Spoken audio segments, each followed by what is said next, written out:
Who do you think you are to refuse my mother in public? I'm your wife, not your family's ATM.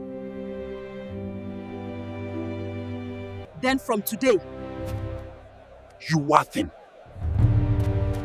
You are nothing. Chinedu, what are you doing?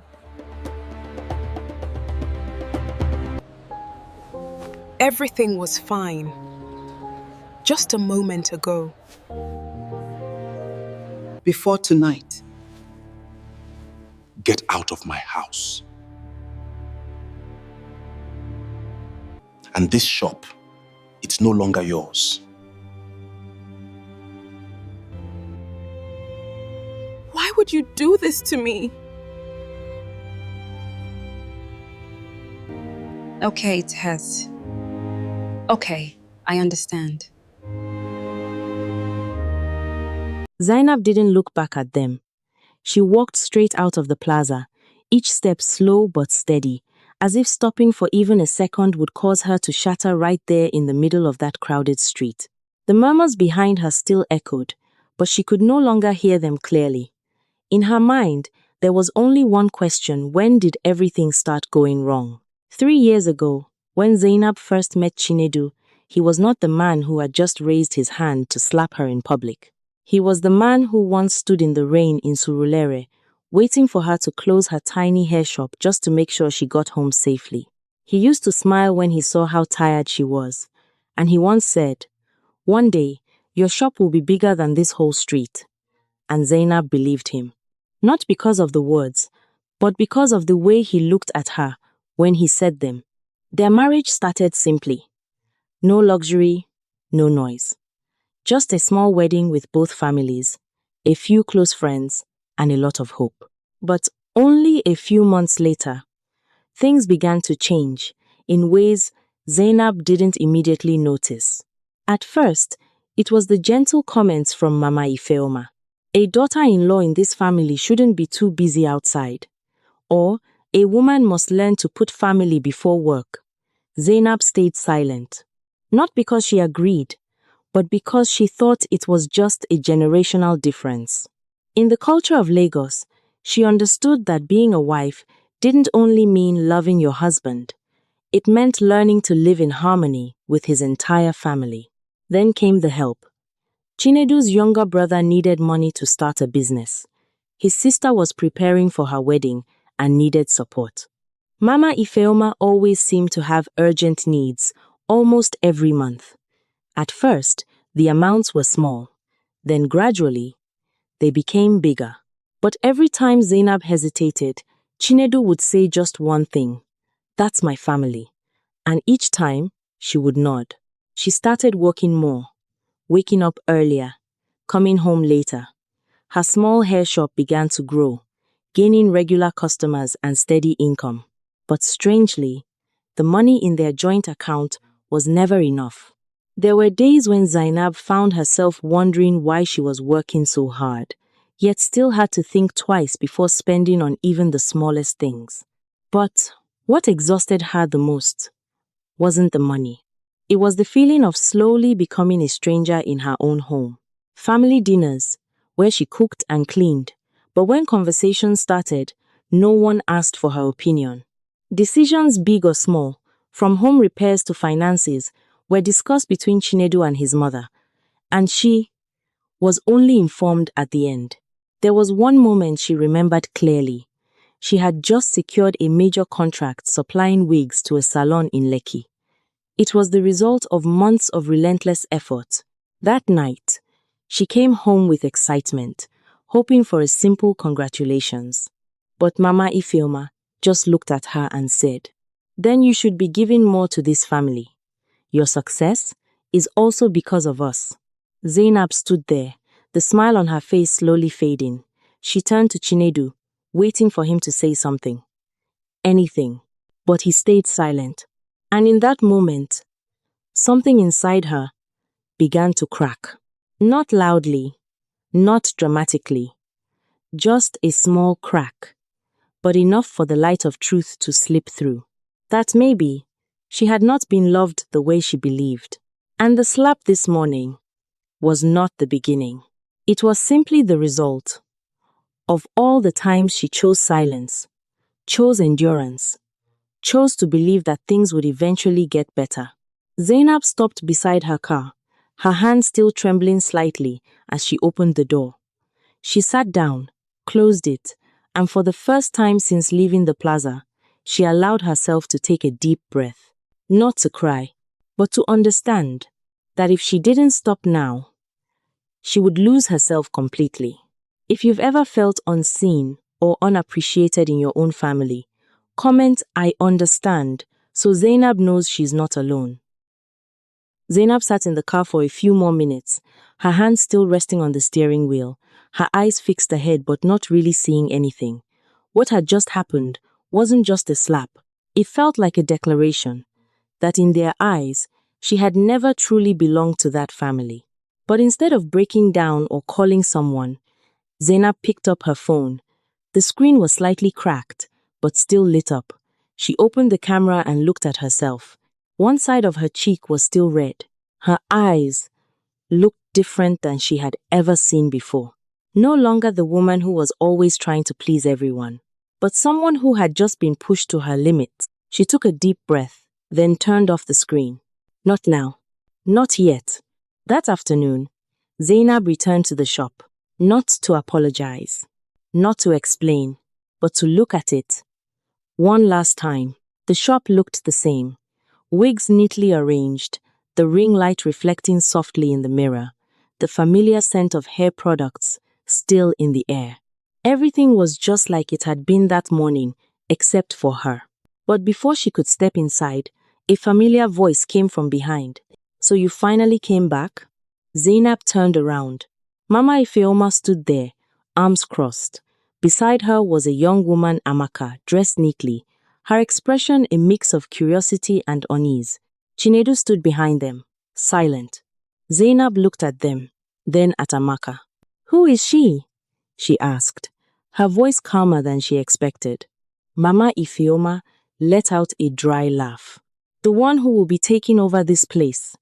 The family has already decided." Zainab was silent for a few seconds. "Taking over?" she repeated, as if making sure she had heard correctly. Chinedu finally stepped forward, his voice firm. "You went too far this morning. You're no longer fit to run this shop."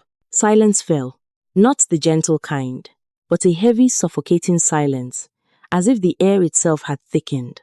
Zainab looked at him. This time, she looked closely, not at the man she once loved, but at the stranger standing in front of her. "This is my shop," she said slowly. "I built it from nothing." Mama Ifeoma laughed. "You built it with this family's money." Zainab turned to her. "What money?" A simple question, but enough to make her pause for a second. Chinedu quickly stepped in. "Don't make this more difficult, Zainab. Just pack your things. Everything will be simple." Simple. The word almost made her laugh. 3 years of effort, 3 years of sacrifice, 3 years of trust. And now, it was all reduced to one word. Simple. Amaka spoke up then, her voice soft but clear. I didn't know it was this complicated. I was told the shop belongs to the family." Zainab looked at the young woman. In Amaka's eyes, there was no arrogance, only confusion. And in that moment, Zainab realized something. Not everyone here was a villain, but all of them were part of a story that had gone wrong. She turned back to Chinedu. "Do you really believe this is right?" she asked. He didn't answer immediately, but his silence was the answer. Zainab nodded slightly. No argument, no raised voice, just a small nod, as if she had just confirmed something important. "All right," she said. Mama Ifeoma raised an eyebrow. "All right?" Zainab held the keys in her hand, turning them slowly. "Give me until tomorrow," she said. "I'll clear everything out." Chinedu looked at her, surprised. Maybe he had expected a fight, a scene, something loud and messy. But there was nothing. Just a woman who had suddenly become too calm. And sometimes, that kind of calm is the most dangerous thing of all. Zainab walked into the shop, passing by them without touching anyone. She stood in the middle of that familiar space, looking around once more. This time, not with attachment, but with a decision.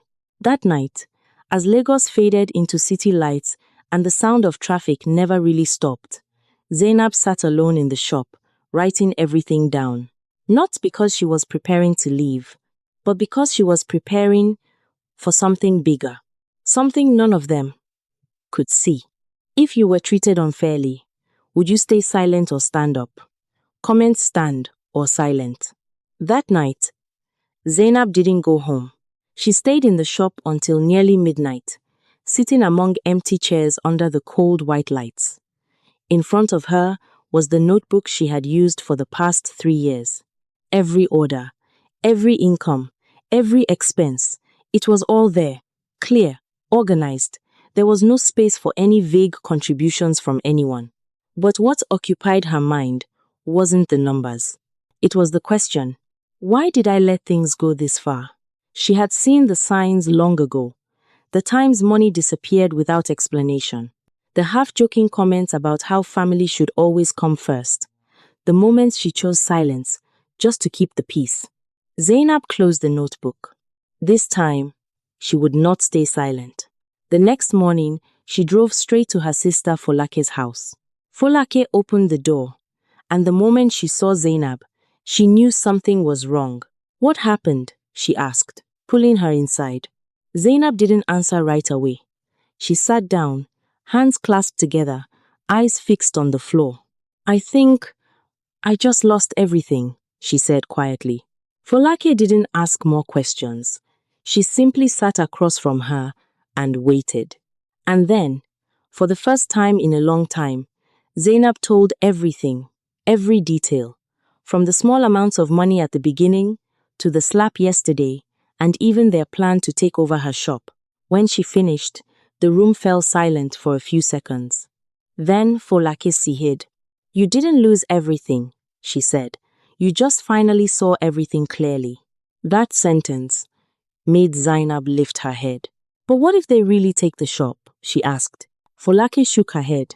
No one can take what belongs to you if you know it's yours. Then she stood up and picked up her phone. I have a friend, a lawyer. You need to talk to him.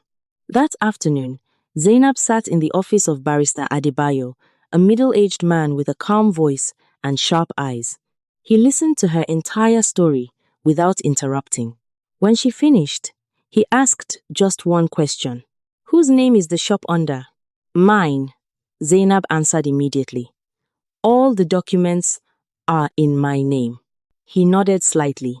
The lease agreement. Also mine. Any financial investment from your husband or his family, documented in writing? Zainab shook her head. There was a brief silence. Then Barrister Adebayo leaned back in his chair, his voice firm. Then legally, they have no claim over your business. Zainab blinked. But they said. I know what they said, he cut in gently. But the law does not rely on words. It relies on evidence. That sentence felt like a beam of light cutting straight through her thoughts. For the first time since yesterday, she felt a sense of control returning. But Barrister Adebayo wasn't done. I need you to check one more thing, he said, opening his notebook. Your joint bank account. Zainab hesitated slightly. That account is for savings, she said. I don't think there's any problem. He looked at her, his expression more serious. You don't think, or you're sure? That question left Zainab silent. That night, she sat in a small cafe in Lagos, her laptop open in front of her. Her bank account appeared on the screen. At first, everything looked normal. Then she started scrolling. One transaction. Then another. Recipient, Ifeoma Okafor. Amount, 500,000 naira. 750,000. 1 million. Zainab swallowed hard. She kept scrolling. The list of transactions was longer than she expected. Not once, not twice, but dozens of times. Her heart started beating faster. Not from pain, but because The truth was becoming clearer with every second. She hadn't just been betrayed, she had been used. Systematically. Zainab leaned back in her chair, her eyes still fixed on the screen. And this time, she was no longer shaking. There was only one feeling left. Clear, cold, and dangerous. She closed the laptop. A plan was beginning to form. If you discovered that the person you trusted most had been using you, what would you do? Comment, fight, or walk away? The next morning, Zainab woke up very early. Not because she had slept well, but because she had barely slept at all. The plan in her mind was so clear. There was no room left for hesitation. No arguments. No explanations. No asking back for what was already hers. She would take it back, her own way. At 7 a.m., Zainab stood in front of her shop in Surulere, Lagos. The streets were still quiet, just a few Danfo buses passing by, a few vendors beginning to set up their stalls. She unlocked the door. The familiar sound echoed, but today, it no longer felt comforting. She stepped inside, placed her bag down, and looked around. Everything was still there, but in her mind, it was already a different story. At 8 a.m., a small truck pulled up outside. 3 men stepped out. One of them looked at Zainab, slightly surprised. "You're sure you want everything cleared out today?" Zainab nodded. As fast as possible. No further explanation. None was needed. The first mannequin heads were taken down. Then the display shelves, the mirrors, the lights, the waiting chairs. One by one, each item was carried out and loaded onto the truck. Every piece that left the shop was a piece of her past being stripped away. But Zainab didn't stop. No hesitation. No nostalgia. She just worked. Like someone finishing a task. Nothing more, nothing less. By noon, the shop was almost empty. Neighbors began to gather. Sarah, the owner of the coffee shop next door, stood at the entrance, watching. "Zainab, what's going on?" she asked softly. Zainab looked at her and gave a small smile. "I'm relocating," she said. A simple lie, but enough. In Lagos, people don't ask too many questions when they see you holding yourself together. At 2 p.m., Zainab's phone buzzed. The name on the screen, Chinedu. She looked at it for a second, then turned it off. Not because she was afraid, but because there was nothing left to say.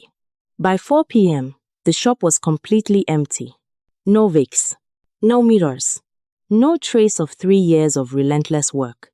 Just bare, white walls and an empty floor, as if the place had never belonged to anyone. Zainab stood in the middle of it, her arms loosely folded. She didn't cry, not because she was stronger, but because she had already passed that stage. Now, there was only clarity. She took a white envelope out of her bag, placed it in the center of the floor.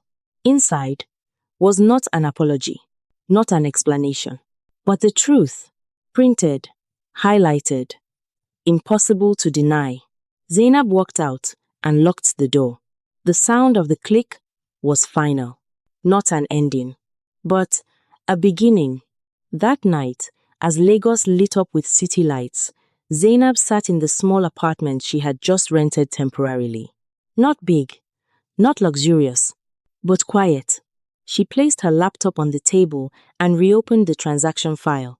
The numbers were still there, unchanged. But this time, she didn't look at them as a victim. She looked at them as someone holding evidence. Someone who was ready. Her phone buzzed. A message from Folake.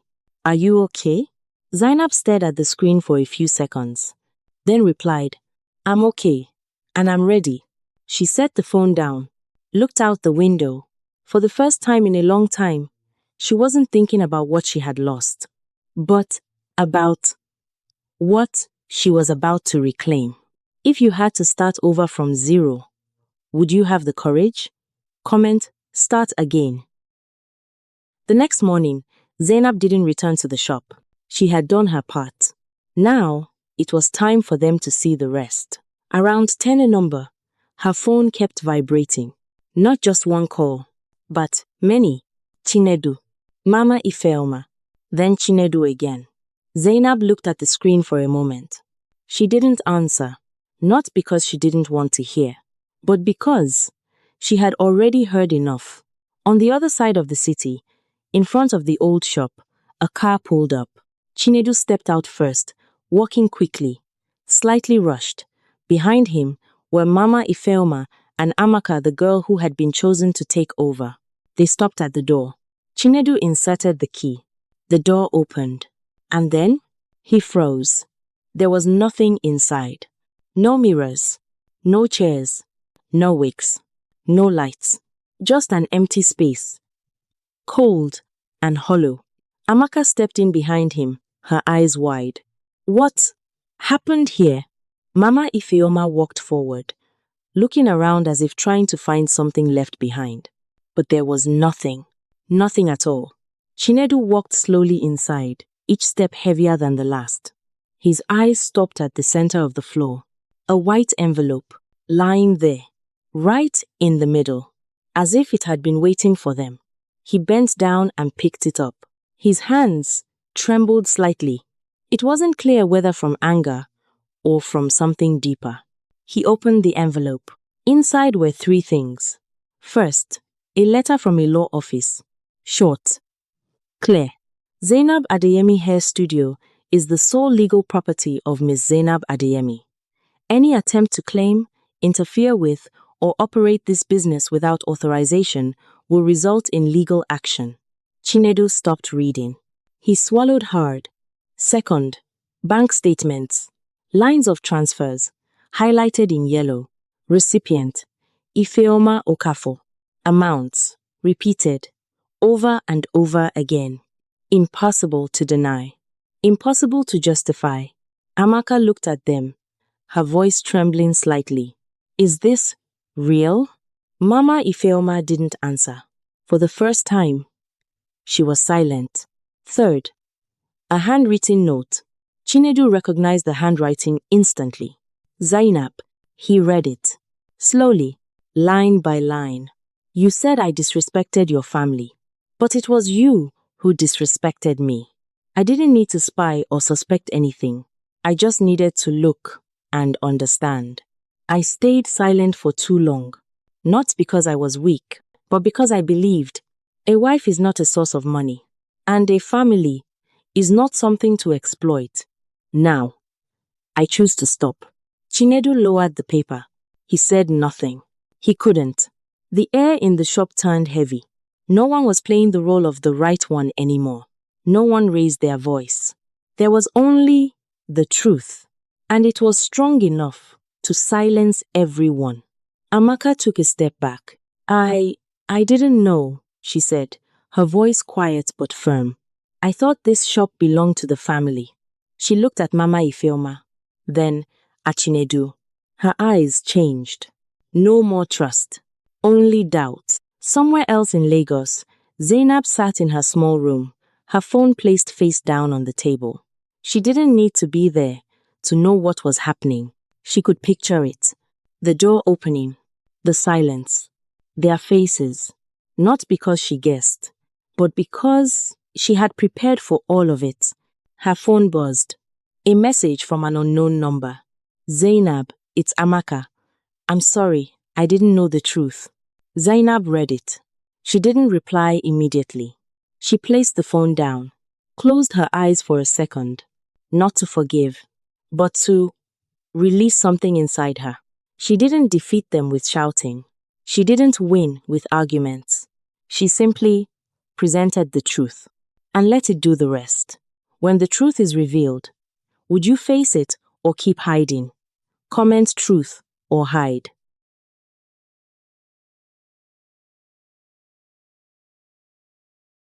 Three days after the envelope was opened, Chinedu finally found Zainab. Not because he didn't know where she was, but because he didn't know how to face her. That afternoon in Lagos, the sun was still harsh, but the air felt heavier than usual. Zainab had just locked the door of her small apartment when she saw him standing at the end of the alley. No neatly pressed suit. No confident posture. Just a man who looked far more exhausted than the last time she saw him. Zainab, he called. She stopped, didn't walk toward him, didn't turn away, just stood there. I'm sorry, he said, his voice hoarse. I didn't think things would go this far. Zainab looked at him, a calm gaze, so steady it made Chinedu uncomfortable. I didn't think, she repeated. No raised voice, no sarcasm, just a question, but enough to leave him speechless. I was under pressure, Chinedu said quickly. My mother, she kept saying you didn't respect the family, that you were keeping money, not sharing. I just wanted everything to be peaceful. Zainab nodded slightly. And to keep the peace, you chose to hurt me. Silence. Chinedu looked down. I was wrong, he said. I know, but we can fix this. I'll talk to my mother. I'll stop everything. Chinedu. Zainab cut him off. Not because she wanted to win, but because she had heard enough. Do you think this started last week? She asked. He looked up. Or with the slap? She continued. Or when you said the shop wasn't mine anymore? She took one step closer. No, she said softly. It started a long time ago. It started every time you stayed silent, while I was being disrespected. It started every time money disappeared, and I told myself, it's okay. It started every time I made myself smaller, just to fit into what you call family. Her voice wasn't loud, but every word was clear. Chinedu opened his mouth, then closed it again. He had nothing left to argue, not because he didn't want to, but because everything she said was true. I love you, he said, almost in a whisper. Zainab looked at him for a long moment. Then she gently shook her head. You love what I provide, she said. Stability, money, sacrifice. She paused. But you never truly protected me. That sentence landed between them, heavy and impossible to take back. Chinedu stepped forward. Give me one chance, he said. I'll do anything. I'll cut them off if I have to. Zainab stepped back. A small step, but enough to draw a line. You should have done that before you raised your hand against me, she said. No anger, no resentment, just the truth that came too late. The afternoon breeze moved through the narrow alley, carrying with it the noise of the city and all the things that had never been said. Zainab looked at him one last time. No pain, no anger, only clarity. My lawyer will send the papers, she said. We'll end this quickly. Chinedu blinked. Zainab, do you really want a divorce? She didn't answer right away, just looked at him, then said the one sentence he would never forget. You didn't lose me today. You lost me the day you chose them over me. She turned away, walked into the apartment. The door closed behind her. Not loudly, not dramatically, but enough to end everything. Outside, Chinedu stood there for a long time. He didn't follow, didn't call again, just stood there, like a man who had finally realized some things once lost never come back. Inside, Zainab leaned against the door, closed her eyes, took a deep breath, not to hold back tears, but to feel relief. For the first time, in a very long time, she didn't win because she hurt him. She won because she chose herself. If you had to choose between love and self-respect, what would you choose? Comment love or self. 3 months later, Zainab's life didn't change overnight. There was no miracle. No one came to save her. Just one day at a time. Slowly, but real. Her small apartment in Lagos now had a few plants by the window. The corner where she once placed a few wigs had turned into a simple, organized, and warm workspace. At first, just a few regular clients. Then, they referred friends. Then came online orders. No noise, no explosion, but steady. And this time, everything belonged to her. One afternoon, As Zainab was finishing her last order of the day, her phone buzzed. A message from an unknown number. Zainab, it's Amaka. I just want to thank you for not letting me become part of something wrong that day. Zainab read it. She didn't reply immediately. She just smiled softly. Not because she had won, but because she had not become like them. News about Chinedu reached her through others. He had moved back in with his mother. His job at the bank wasn't as stable as before. Not because someone punished him, but because when a person loses balance in life, everything else begins to shift. Zainab wasn't happy, but she wasn't sad either. He had simply become part of her past. 1 year later, Zainab opened her shop again. Not in Surulere, but in a smaller, busier area in Lekki. Not big, not flashy, but bright and full of life. On opening day, there weren't many people, just a few regular clients. Folake stood beside her, and a small sign hung at the entrance. Zainab Hair Studio, built with dignity. Zainab stood there, watching people pass by. No one knew her story. No one knew what she had been through. But it didn't matter anymore. She didn't need to prove anything to anyone. She just needed to live a life where she no longer had to ask permission to be herself. And for the first time in a very long time, Zainab smiled. A quiet smile, but real. There are women. They stay, they try, they convince themselves that if they just love a little more, endure a little longer, everything will eventually be okay. Zainab was like that too. She wasn't weak. She simply believed in love, believed in family, believed that if she was sincere enough, others would understand. But life doesn't always follow what we believe. Some relationships don't fall apart because of a lack of love, but because of a lack of respect. And once respect is gone, love, no matter how strong it once was, slowly becomes a burden. Zainab wasn't strong because she walked away. She became strong the moment she stopped accepting what was hurting her. The moment she understood that she didn't have to shrink herself to fit someone else's expectations, and that she should never have to trade her dignity to hold onto a relationship that was no longer healthy. There is a truth many women take a long time to realize. You don't need anyone's permission to live a better life. You don't need anyone's approval to protect yourself. Walking away is not failure. Sometimes, it is the bravest choice. And healing is not about forgetting what happened.